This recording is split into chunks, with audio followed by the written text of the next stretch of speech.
From the heart of the Ozarks, it's P.I.D. Radio. Greetings, I'm Derek Gilbert. You are? I am. And I am Sharon Gilbert. That would make me that Mrs. Gilbert, Mrs. G. Well, welcome to our home once again, and we're going to blather for a while in your ears, and you're probably going to scream a little bit, but you know, that's healthy. That is the nature of life, yes. Let it out, and then just remember, God has seen the end from the beginning, and He's got it under control. It may seem like chaos at the moment, which is certainly the work of the fallen realm. We'll talk about that this week. But you just remember Psalm 2, when things start getting really stressful, God, looking down from His throne on high, holds them in derision and laughs. I like to picture the Lord laughing, not just with derision, but I just like to picture Him laughing joyfully.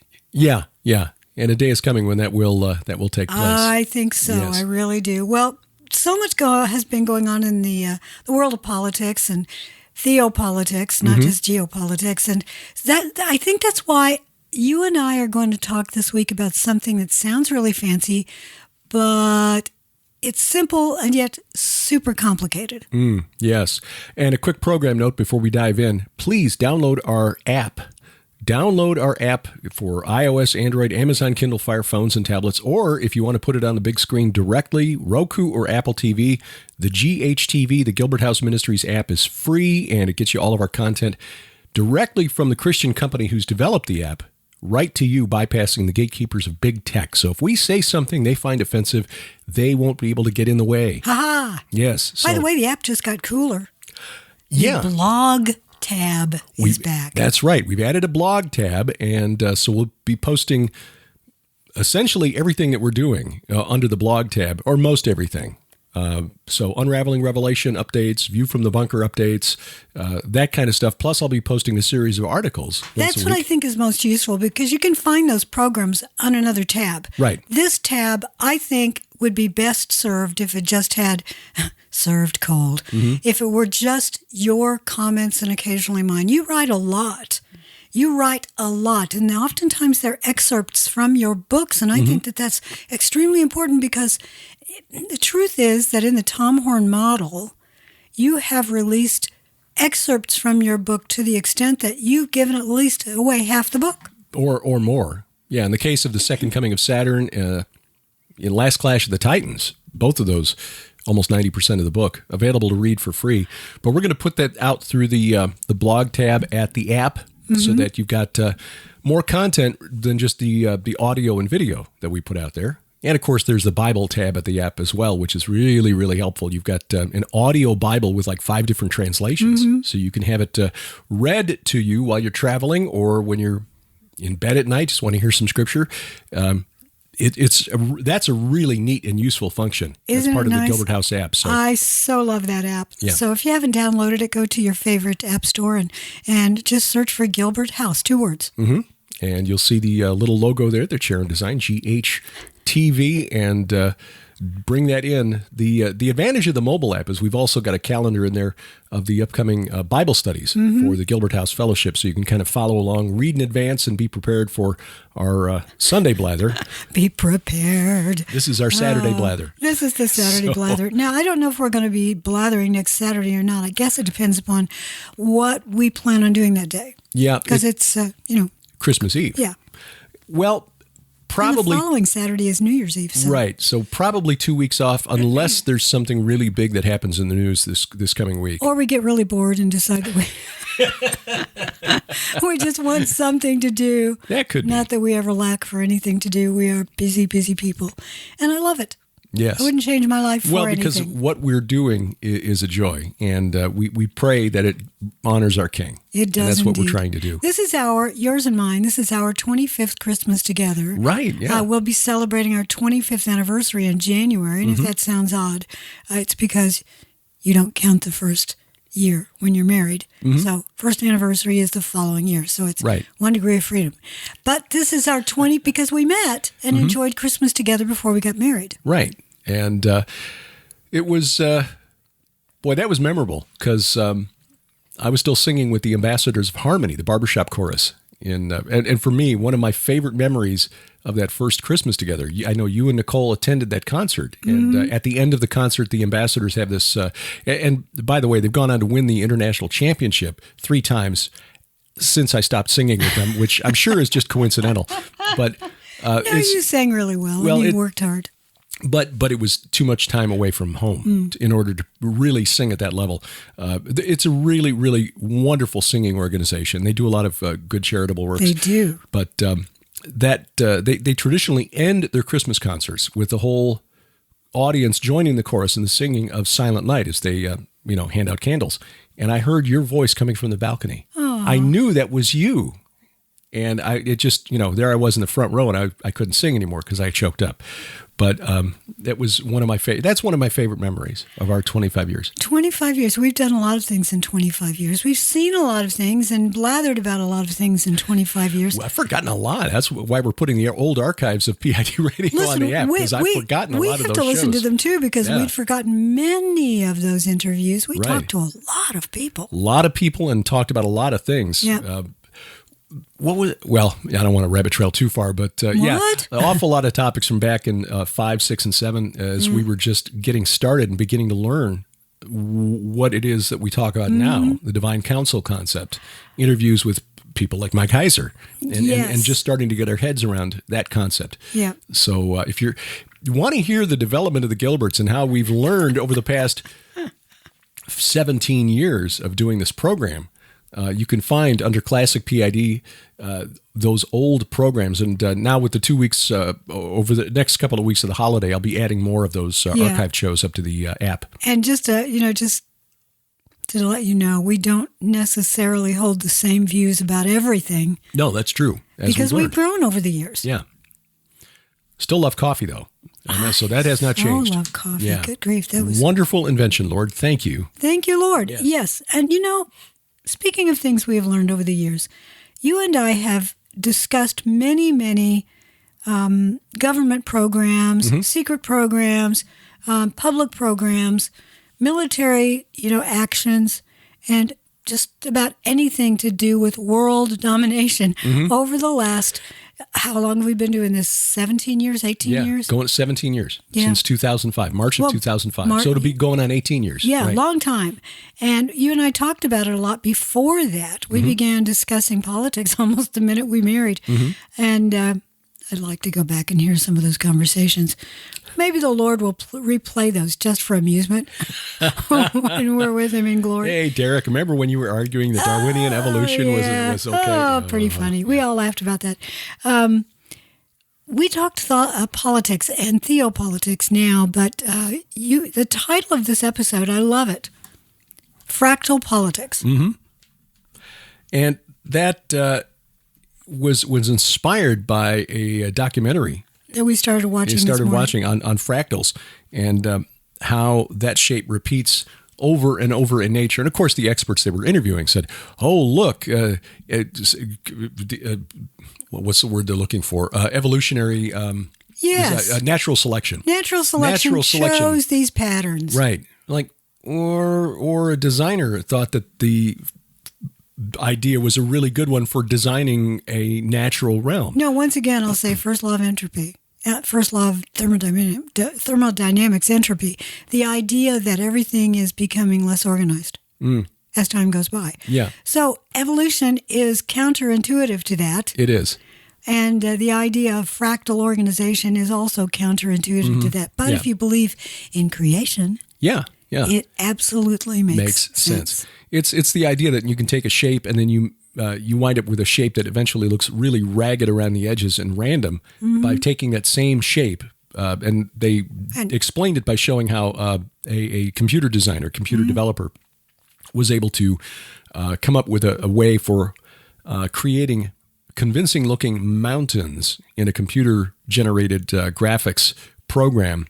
And this was 20 years ago when computers were less powerful. How did he put it? Less powerful than the one that's in your watch today. and yet we went to the moon. Yeah. Anyway, by using fractals and the idea of fractals, you take a triangle, then you divide it in 4 with 4, and then each of those 4 gets divided again by 4 over and over again. And suddenly you've got this very natural looking replica of the Rocky Mountains or the Himalayas or something. Well, yes. And another aspect of that is that you see patterns repeat. You look at the macro universe and you see all of the galaxies and the way that they order around a central sun into solar systems, and the way within a system you'll get that same pattern again and again and again, down to atoms and then subatomic particles and down to the tiniest spark.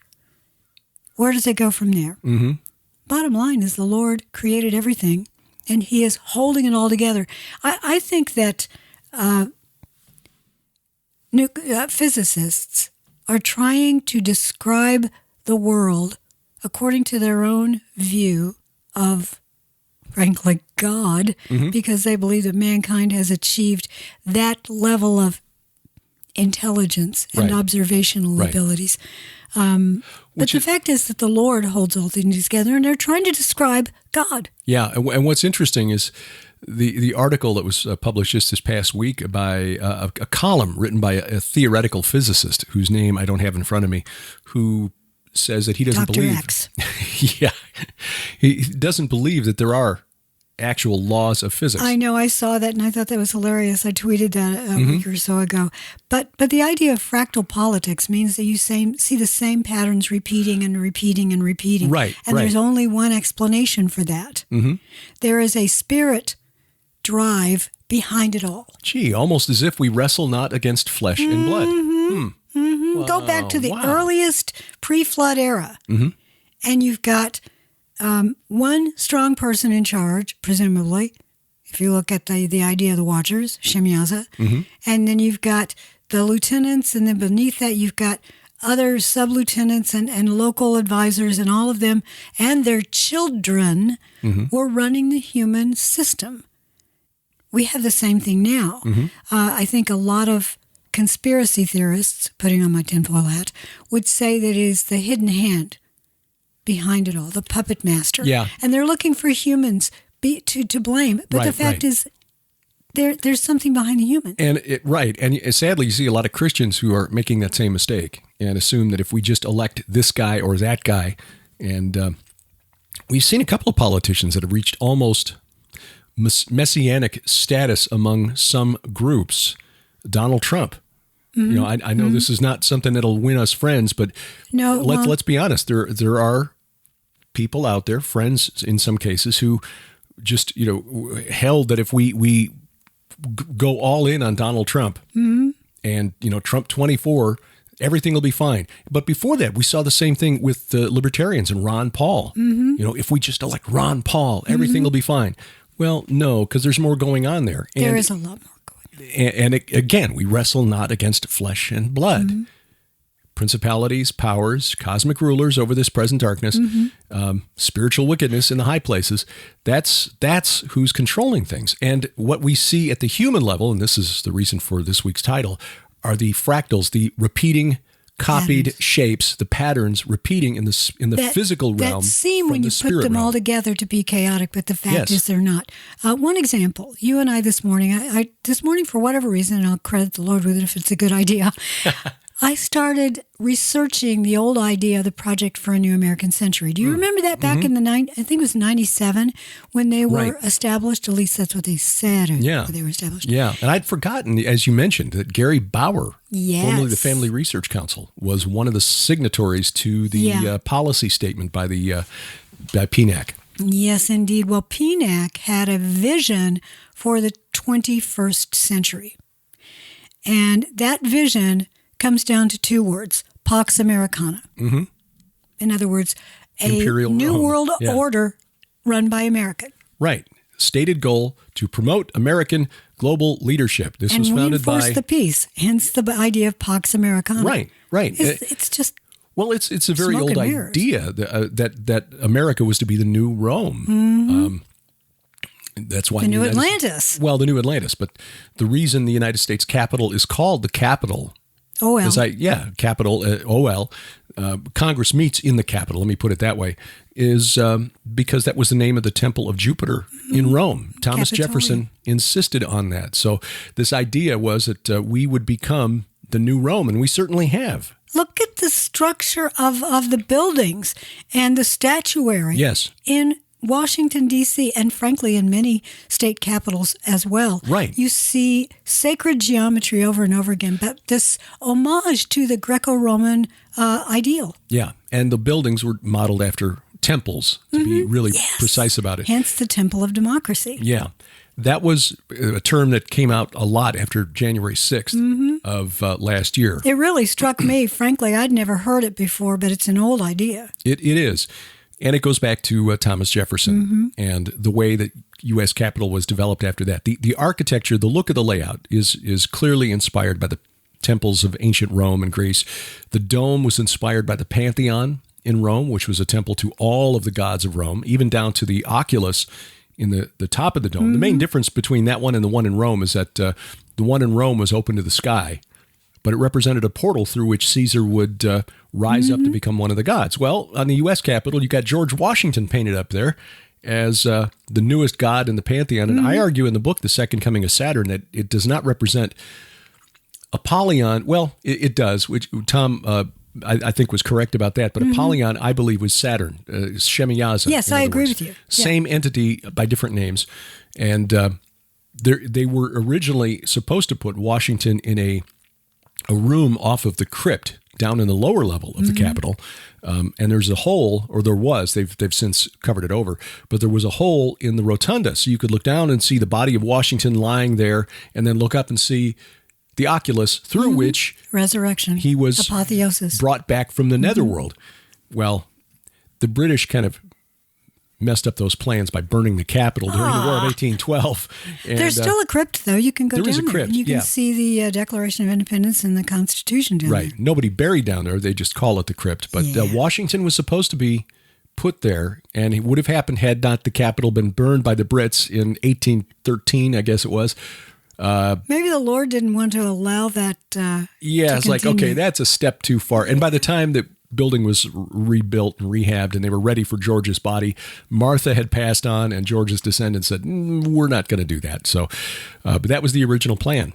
So, and at the time the Capitol was built, and this was something that surprised me, because I'd always thought, and you're the one who put me onto this research and said, you really need to look at that building and what happened January 6th. And digging deeper into the history of the U.S. Capitol found that it was called that at the time it was built, there was only one building on the entire world where a legislative body met in a building called a Capitol, O-L. And that was Virginia's Capitol, which I don't know if Thomas Jefferson had any influence on that or not. But since then, I think 38 of our 50 state capitals have a Capitol where the legislative body meets. Again, named for the temple of Jupiter, i.e. Zeus, i.e. Baal, i.e. Satan.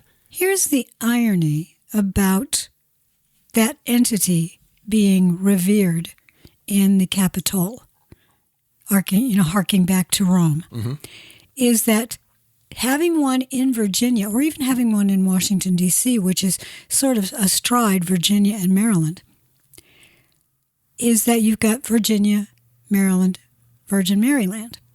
Oh, yeah, right. And we talked with David Flynn years ago on P.I.D. radio, and he discussed the stars, the constellations that are over the various countries of the world.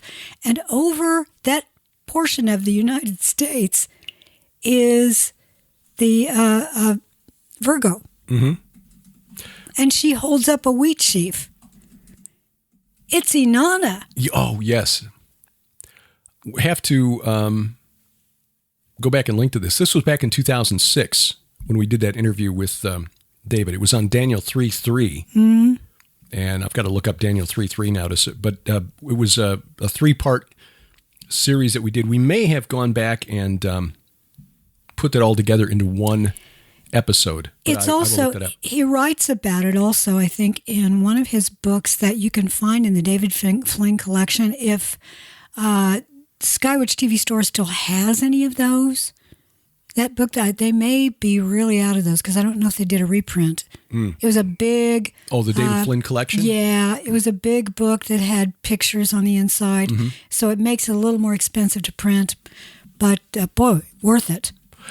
Yeah, Daniel 3:3 is actually a reference to the satraps, the prefects, and the governors, the counselors, the treasurers, the justices, the magistrates, and all the officials of the provinces gathered for the dedication of the image that King Nebuchadnezzar had set up, and they stood before the image that Nebuchadnezzar had set up. Oh my gosh, that's that. Yeah. Boy, howdy. By the way, if you are interested in knowing more about Shemyaza and why Shemyaza is Saturn, and probably the entity that is worshipped by many who revere the idea of Greco-Roman culture, you need to read The Second Coming of Saturn from Derek. It is a really good book. It's your best book. Well, thank you. It was the culmination of a lot of research that we've done together, but I think the puzzle pieces fit together when you really dig into it. And again, if you are short of funds or you're living overseas and the shipping of a hard copy, you can, well, yeah, even Amazon. It's if you're getting so it from Amazon expensive. store. Yeah. But 90% of the book is available at my website. Go to the top menu bar, DerekPGilbert.com, and then look under where it says Derek's Books. You can also get the Kindle version. Yeah, the Kindle version is available anywhere from in the Amazon world. as well. So that's the way to go. But if you if you live in the U.S. and you don't have to pay monstrous shipping charges, we have a few people who buy from overseas, and I'm always shocked at what they're paying for shipping. I just think, buy a Kindle. But thank you for helping us out. Let me finish. Okay. Our gilberthouse.org/store is available, and you can buy Derek's book, but there's a big collection of 5 of his nonfiction books.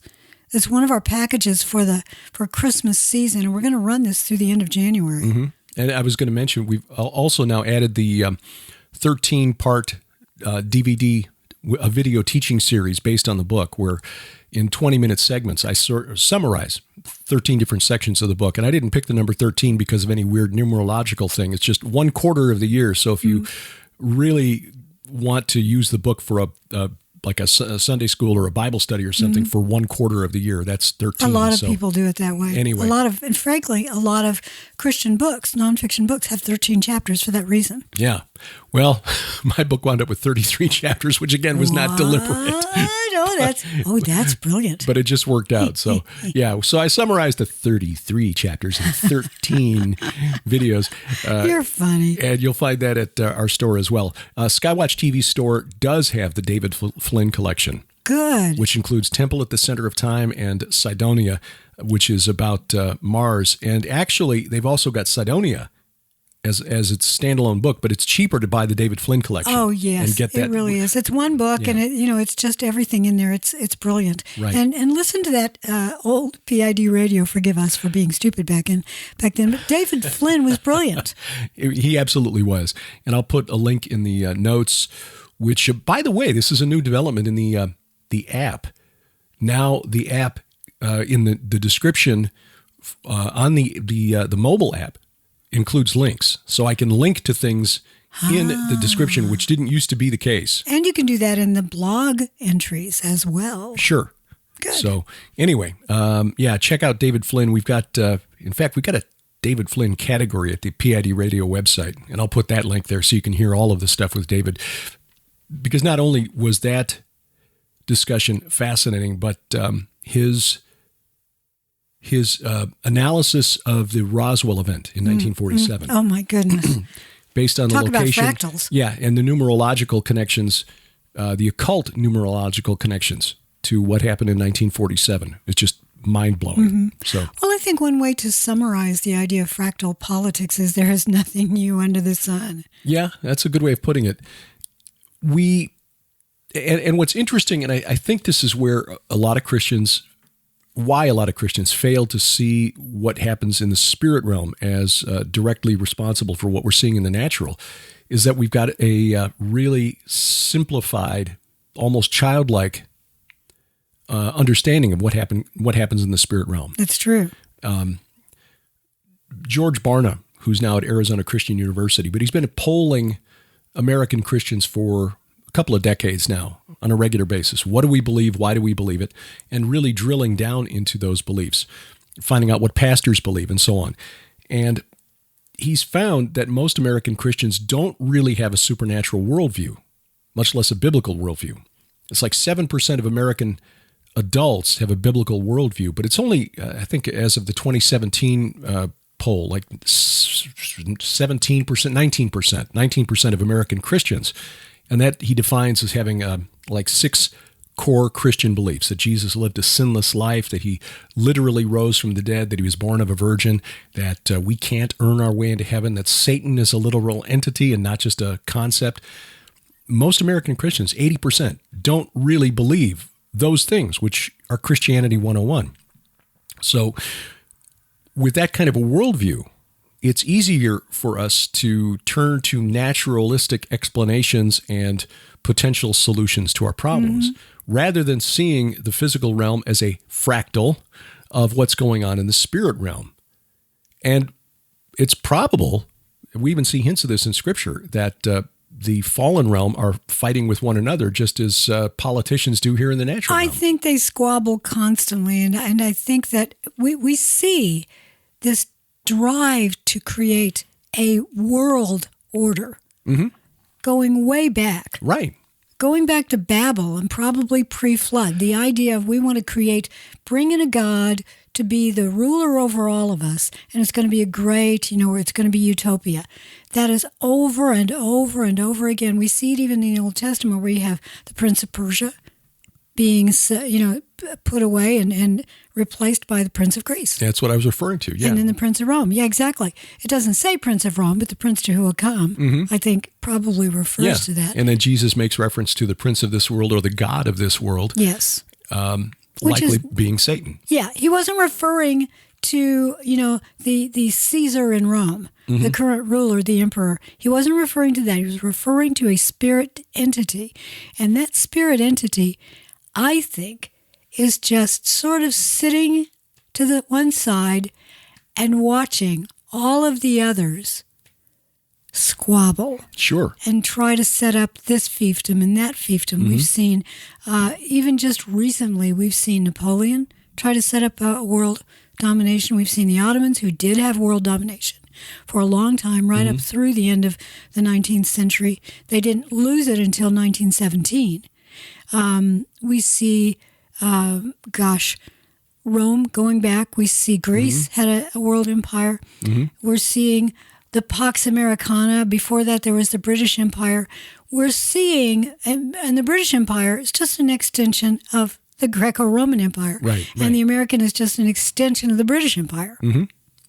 You can make the case that as civilization has developed over the last 2,000 years, that the god of this world, Baal, Jupiter, Zeus, has just moved his headquarters farther and farther west, starting from the Levant as Baal, king of the pantheon, to Greece, to Rome, and then to London, and now to New York and or Washington, D.C. Well, if you read the PDF that you and I were scanning through this morning from the Project for a New American Century, the belief then, in 1997, was that because of the Cold War, there had been a bipolar government of the world. It wasn't one world government, it was two, and they were in opposition to one another. The belief was that starting in the 21st century, Pax Americana would come in.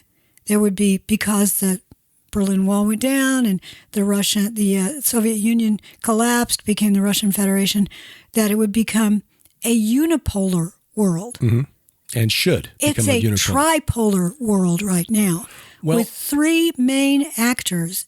And that doesn't even include the European Union, because I consider them part of the West, capital W. Yeah. Which we in the United States see that as us. Us. Because most of that is run by our money and our military.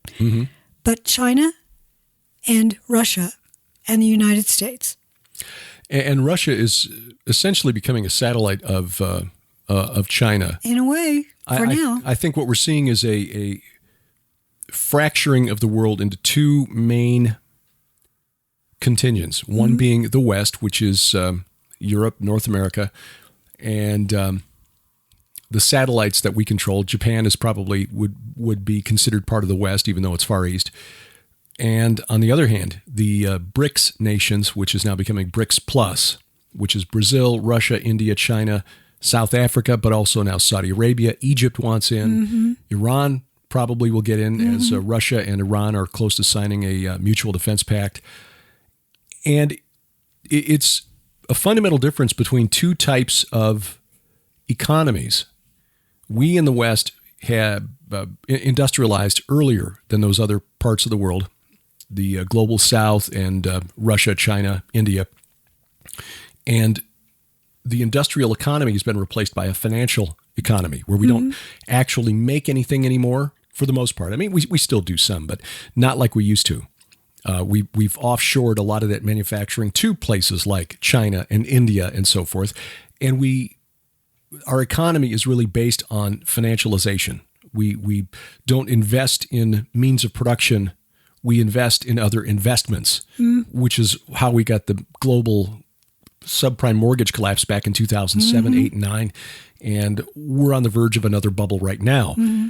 Whereas Russia controls so much in the way of hydrocarbons, as do the Saudis, that if they're on the other side of the equation and they're actually investing in things like fertilizer production and hydrocarbon development, drilling and exploitation, and China, which is actually manufacturing and is becoming on the verge of becoming a global leader in terms of chip manufacturing, especially if they take over Taiwan, which is why it's significant, by the way, that the number one chip manufacturer in the world, the Taiwan Semiconductor Corporation, is building a plant in Arizona.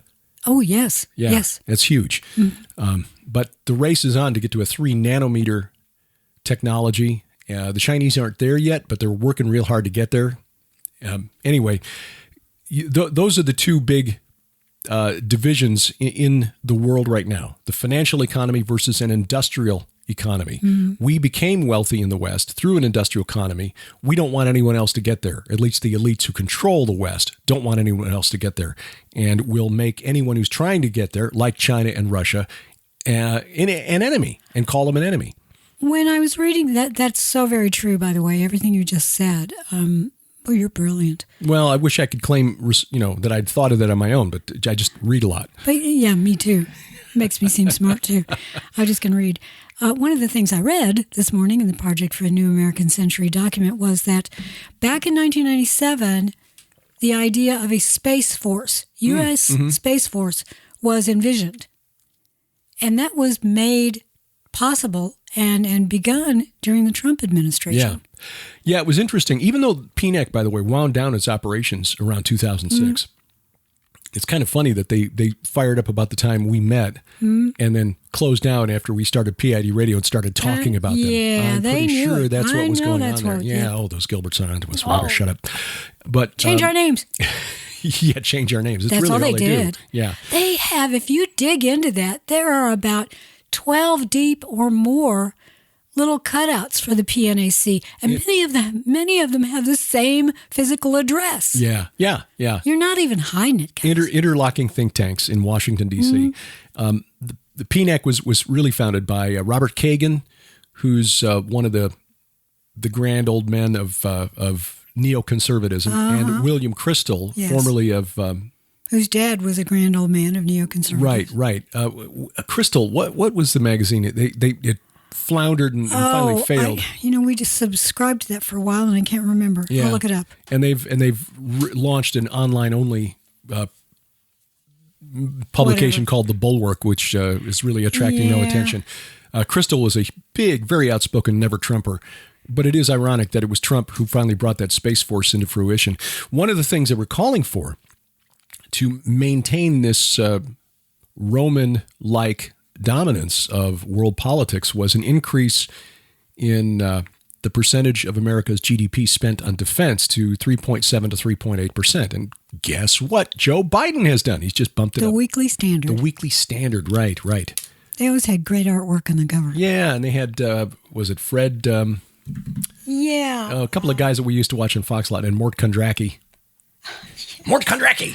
I've forgotten all about him. Yeah, Fred Barnes. Yes. Fred Barnes and Mort Kondracki were regular, and seemed like smart guys, intelligent, but as we grew to understand what they were proposing. Well, okay, neoconservatism is again pushing toward that global dominance. It's a return to the kingdom of Nimrod. It's trying to reestablish Babel. It is one of the ideas behind in this document behind Pax Americana was not only to put out American tendrils throughout the world, but to establish military constabularies.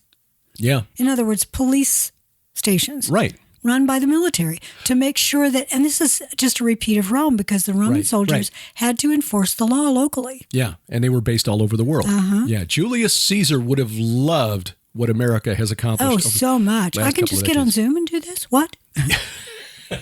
But they also envisioned taking over the cyberspace, as well as I mentioned, the physical space, putting our equipment up into the space world and controlling the world from there. Right. Wanting a unipolar world. And right now it is at very least a bipolar world and perhaps tripolar if you count Russia's control over energy resources. I think Russia controls a lot. And because they are a big player, a founder of BRICS, I think that Russia is part of that as well. And many of us want to blame Klaus Schwab. Granted, the World Economic Forum has right out there. It's like they're drawing fire. Yeah, generally speaking, if somebody is, and I've made this argument about the Bilderberg Group in the past, and I think I may have even included that in my novel, The God Conspiracy, one of the characters commenting to the other about, the Bilderberg Group, and it's like, oh, dude.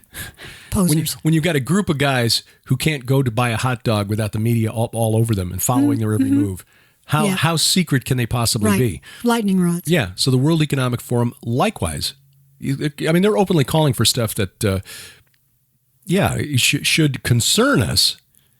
You'll own nothing by 2030 and you'll be happy. Oh, yes. And you'll be eating bugs. Speaking of which, a French company that wants to open 2 new insect protein plants here in the U.S. and Mexico. Ew. Yeah. Yum. Chitin, my favorite flavor. Oh, I know. Well, speaking of that, 3D printing of fake meat. That's a story that I tweeted a few days ago. Yeah. But they're so open about it that it may be misdirection, that we should be looking somewhere else. Yeah. And there's another thing I want to get to this week that I think relates to this and the return to Babel, but we should take a break. We can come back to that. I'm talking about digital currency. Oh, no, not that. Straight ahead on P.I.D. Radio. Welcome back to P.I.D. Radio. I'm Derek Gilbert. Hey, welcome back. I'm Sharon Gilbert, and we want to remind you really quickly before we forget, we are going to Israel in March of 2023. Yes. And the space is now getting more and more limited on that third bus. So if you are interested in going, you need to contact Lipkin Tours right away. You can do that through the link at gilberthouse.org/travel. We've got some short clips, basically. If you want to see what it's like and see what we saw on our most recent tour, which was 2019, the pre-COVID era. Oh, yes, that was one PC. The good thing is it's all opened up now. You can go and there's no testing or anything. That is correct. No yes, all of that has been dropped. If you're a U.S. citizen, you don't need to be vaxxed to get back into the country. But there's a new tab at our app, See Israel with the Gilberts, and these are little video clips that are about anywhere from 1.5 minutes to 4 minutes in length, showing you various sites along the way, give you an idea of what we saw and how safe it is in Israel. And even when we were there in 2018, which was the 70th anniversary of Israel's independence, and the U.S. Embassy officially moving to Jerusalem, which is the height of hubris that we in America say, no, your capital is Tel Aviv. We don't care that your prime minister lives in Jerusalem, the Knesset meets in Jerusalem, and that all of your government functions are in Jerusalem. Your capital is Tel Aviv, until we say otherwise. No, anyway, when the embassy moved, we were there on that day when it happened, which was amazing. Celebrations in the streets and all. Gaza blew up, and there were riots along the border, but we didn't see any of that. No. We never felt unsafe anywhere along the way. So, if you by the way, next year will be the 75th anniversary. Yeah. So consider joining us. We've got space for about 20 people left. So the time to not even that. I think it's 15. No, down to 15. Yeah. So, do consider joining us. We'll be happy to make space, and it would be a good size tour, enough that when we go places, security's not an issue, but small enough yet that we can get in and out without having to break the tour up into multiple groups. I know it is so wonderful. You will love it. So plan on going with us. That is gilberthouse.org/travel. Yes. And we're making plans for 2024. Yes, we'll post we are. those as soon as Secrets that we can't tell you about. Right. By the way, speaking of secrets, Derek and I are sort of going over various ideas to expand our ministry in 2023. So stay tuned for that, and we will make those announcements as they occur. Mm-hmm. Well, this past week we saw Sam Bankman-Fried arrested, the former CEO of the cryptocurrency exchange FTX. If you're not into cryptocurrency, this may just kind of roll off. And it's like, what? Oh, spider on the wall there. Well, hello, spider. Oh, he said no. He just dropped. They spotted me. Dang. Cheese it. He's on the carpet now. Yeah. Well, as long as he stays away from my toes. Yeah, he was pretty teeny. The crypto market has really taken a pounding over the past 12 months. It's dropped about 70% overall. Bitcoin, which is often conflated with the word cryptocurrency, and there's really a difference. Bitcoin, and full disclosure, we don't own any cryptocurrency. We don't own any Bitcoin. And honestly, I never not will. interested. Yeah, I mean, for all the problems of fiat currency, the fact that it's backed by nothing but the full faith and credit of the United States. If you're an American citizen, the U.S. dollar, not really backed by gold. It hasn't been since, 73 when Nixon took us off the gold standard? It's imaginary money. I'm sorry. I just think it's imaginary money. And if digital you currency, disagree with me, fine. But yeah, digital currencies are even less backed. I mean, at least with a physical dollar, you're holding a piece of paper. At least with a bank account, you have FDIC in most banks. Yeah, but cryptocurrency exchanges are not governed by those rules. Speaking of banks... Sam Bankman-Fried, remember they bought into that little bitty farm bank? Yeah, that was kind of an odd bit to the story, but we can touch on that in a minute. Yeah, no doubt, and that's one of the things that lawmakers are now pointing to. FTX folded and it imploded in a very spectacular fashion. Like $36 billion in assets just sort of evaporated overnight. Bitcoin has dropped more than 60% over the last year. One thing that our friend Guy Malone, and again, that was the interview with Guy this past week on A View from the Bunker, talking about what FTX, how did that happen, and what does it mean for Bitcoin and cryptocurrency as a whole. If the one advantage that Bitcoin has is that it's decentralized. It's not under the control of any one person or any one company with a CEO. If you're holding Bitcoin and you've got it in your digital wallet, this distributed network of computers that are calculating and verifying the exchange, the transactions, is not under the control of governments. Now, it's supposed to be absolutely secure.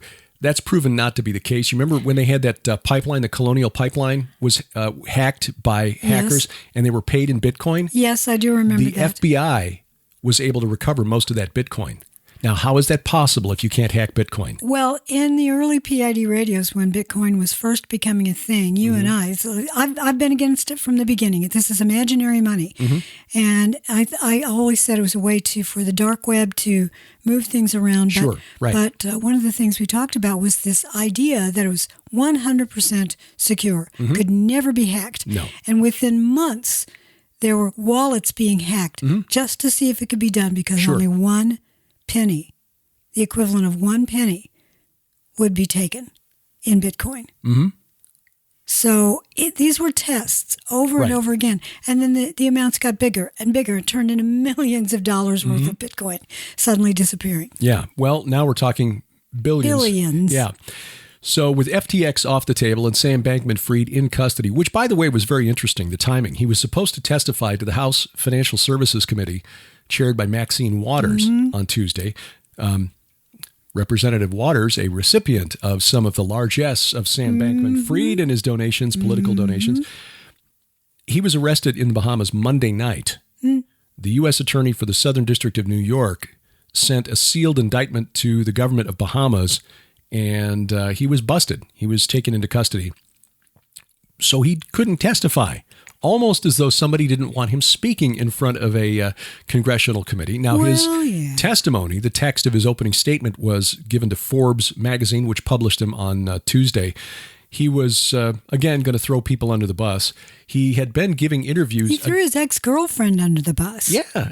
His attorneys had basically been telling him to shut up, but he kept giving interviews to people. And I don't know what happened. I messed up. Yeah, okay, that's his defense. I messed up. No, look, in making a bad investment and losing some money on your own, that's messing up.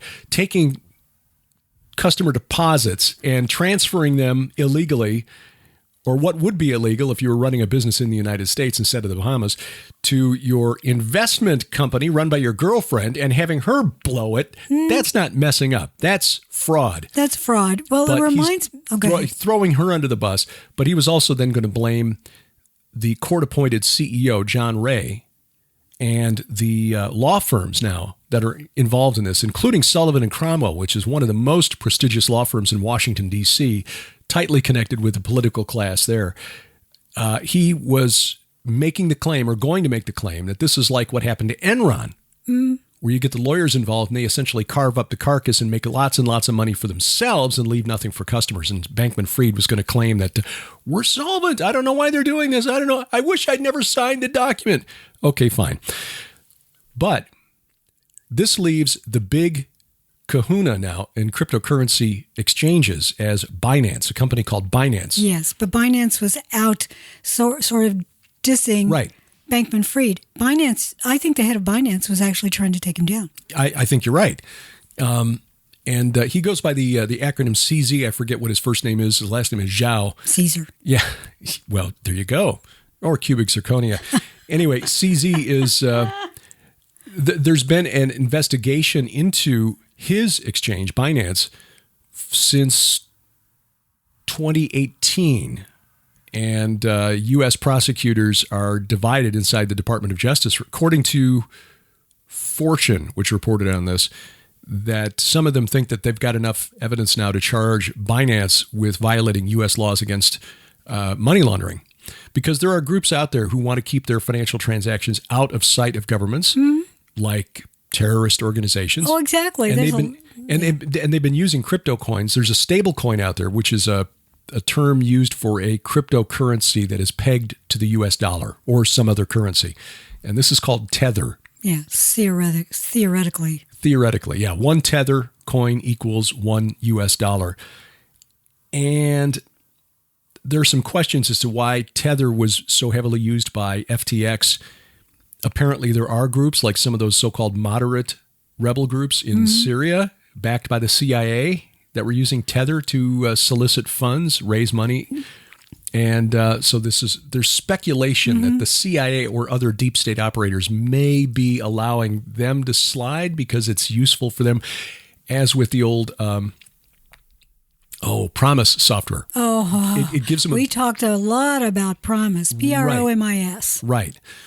It was basically appropriated by the U.S. government to give them backdoor access into the world's largest banks so they can track money flows, which is often how you track terrorist organizations. Well, now they're doing it with cryptocurrency, with stablecoin like Tether, and looking at exchanges like FTX and Binance. So Binance may fall next. And in fact, there have been a massive outflow of people, the equivalent of a bank run on Binance over the last few days. All of this to say that the upshot of all of this is that lawmakers are now demanding more government control over cryptocurrencies. This is happening at the same time that the New York branch of the Federal Reserve Bank has launched a 12-week trial of a digital U.S. dollar. USDC. USDC is actually a stable coin. It's called Circle. Yeah, it's called Circle. So that's the abbreviation for that one. That's interesting because I saw a story that just called it USDC. Well, in crypto circles, USDC is an abbreviation for an already existing stablecoin. Okay. But the bottom line is that the Federal Reserve Bank is testing out a central bank digital currency, a CBDC, which China's central bank is already testing, Bank of Japan, Bank of England, European Central Bank. They're all testing these out. And now we've got an event taking place over the last couple of weeks with these big exchanges either defrauding their customers, as in the case of FTX, or laundering money for shady organizations, which is what Binance is being accused of, and the government stepping in. And these are the same arguments they use against us being able to carry large amounts of cash. We should do away with the $100 bill because the only people who use $100 bills are terrorists, tax cheats, and drug dealers. Or people shopping in Walmart because you can't get out of there without paying more than $100 anymore. Yeah, I know, but you can use 20s for that. And we'll go after those next. That's the play. They want to get rid of physical cash, move us all to a digital currency, but one that's controlled by central government. Well, I think a lot of you listening to this are well aware of all of these arguments. It's so interesting to watch the theopolitics behind these movers and shakers, or whatever you want to call them. But we shouldn't be worried about it. No, God has got all this under control. He really does. It doesn't matter who's thieving what, who's creating what, who's pretending to be what who's at the top of the pyramid today. I always think of Satan sitting in Jerusalem and sort of looking around, standing on the tallest mountain and observing the kingdoms that he rules, and God has given him that authority, prince of the power in the air, and watching all of these, little fights that are and squabbles that are taking place around the world, and just allowing it. Yeah. Because and I always picture Inanna standing there too. And the thing is, they don't even like us. No. They're ruling us, but it's like the swineherd ruling over the a group of prodigal sons who are rolling around in pig mess. Kind of, it's a good way to put it. Yes.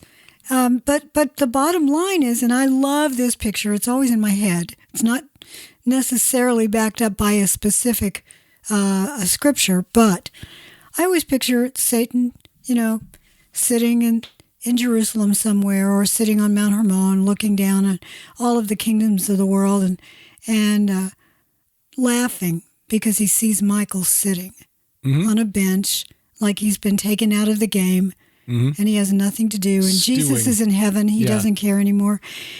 And then we see a scripture that one day Michael stands up. And then I picture Michael going over and just punching Satan in the mouth.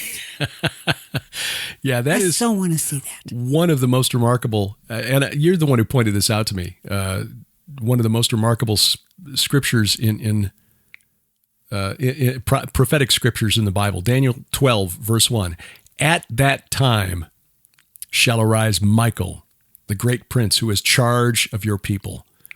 Michael stands up. Yes, exactly. Yeah. Because he's been taken out of the game right now, taken out of the war. And this follows the end of Daniel chapter 11, which is a prophecy, I believe, of the Antichrist. And so when the Antichrist is on the scene, at that time, Michael will arise. Exactly. Yeah. And that gets into connections with remember the octopus? Yeah, in fact, I was just looking up Michael Riconosciuto. Yes, I know. I was thinking about him too. Yeah. And also,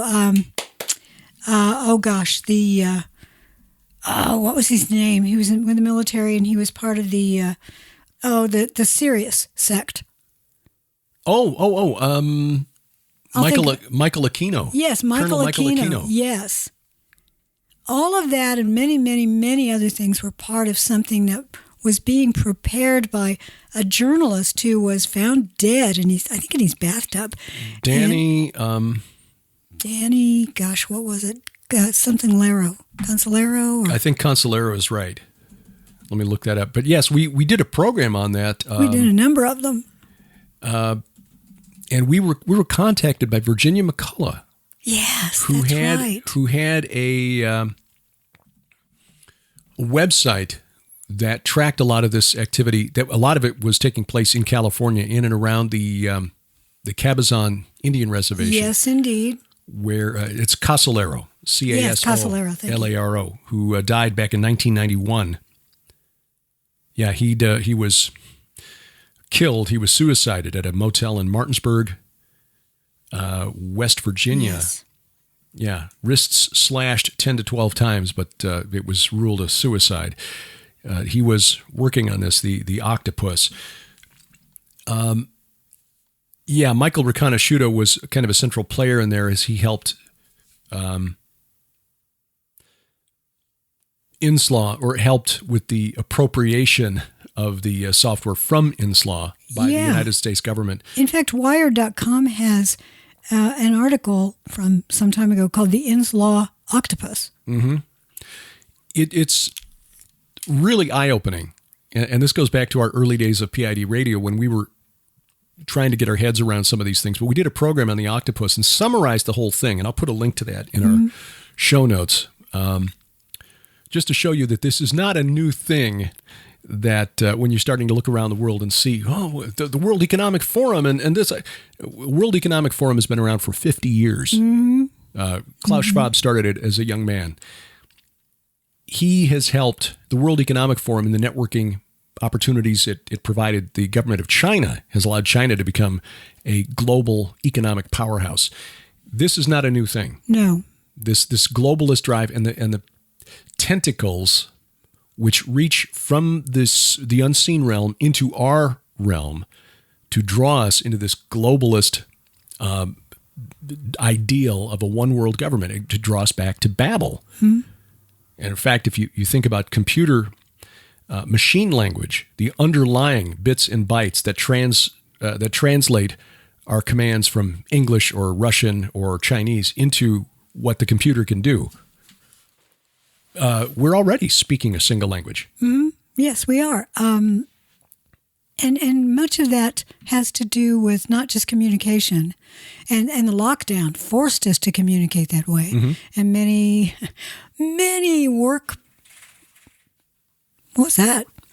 I don't know. It's one of the crows outside. I don't know.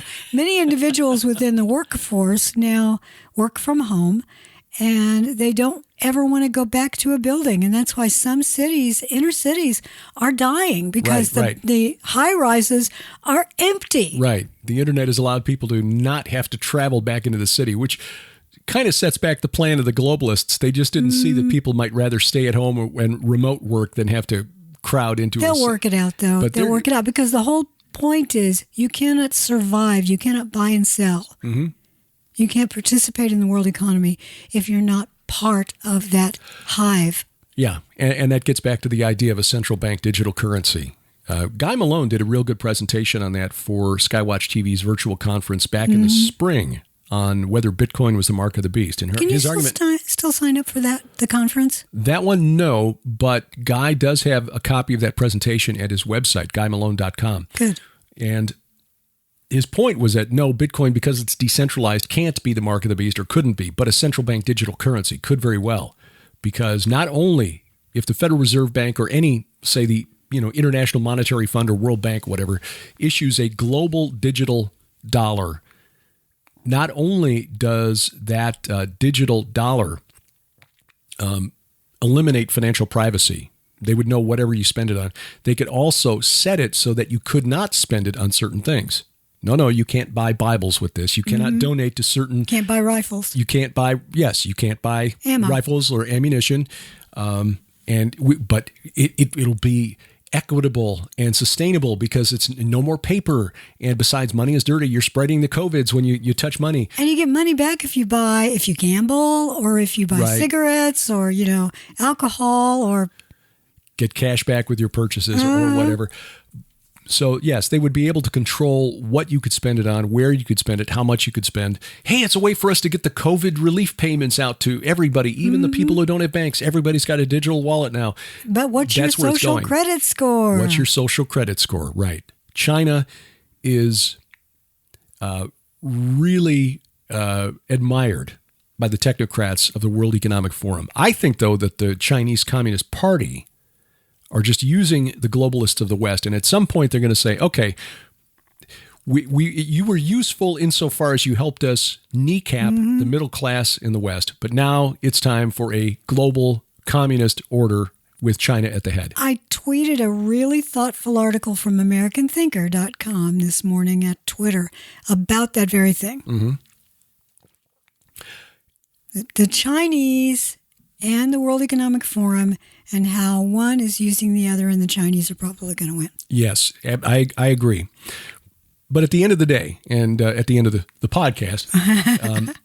Finally, bringing it home. Yeah, we need to remember that God has all this under control. He does indeed. And we don't say these things and bring these to your attention to generate fear No. or clicks. Oh, no, because Derek and I aren't fearful. No. We laugh a lot. Yeah, which has led some people who study these things to, we've been called clowns because... Just picture Michael, smacking Satan in the mouth. And then picture Jesus coming back. Yes. Now, look, our Lord laughs at these globalists who think they're winning. He laughs in derision. And therefore, we can step back and say, yes, there are unpleasant things that are happening around the world, and many good people are suffering. Mm-hmm. There's no question that the people of Ukraine are paying the price for the ambition of the neocons. But God will sort this out. Mm-hmm. A day is coming when, as he says, vengeance is mine. I will repay. Yes, be strong and of a good courage. Yeah. Because he is fighting for you. So our mission in the short term and in the long term is still the same one that Jesus left with the apostles at the end of the Gospel of Matthew. Make disciples of all nations, baptizing them in the name of the Father and the Son and the Holy Spirit. And why do we baptize? Because according to 1 Peter 3, it corresponds to Jesus descending to the abyss between the crucifixion and the resurrection and declaring victory over those spirits in prison who formerly did not obey in the days of Noah. Mm-hmm. It is a declaration of victory every time someone gets baptized. And a picture of resurrection. And a picture of resurrection as well, which is what this whole war is about. Yes. So, yes, participate in the political process. Yes, we know that victory doesn't always go to those who win the most votes. It often goes to those who count the most ballots, but it's always been so. Yes. It was this way in the Roman Empire in the days of Jesus and the apostles, and they did not focus on the political process. They said, in fact, pray for your leaders. Yes. And so we leave you with that. Be not afraid, pray for those in power, and focus on sharing the hope that we have in Christ. I like that.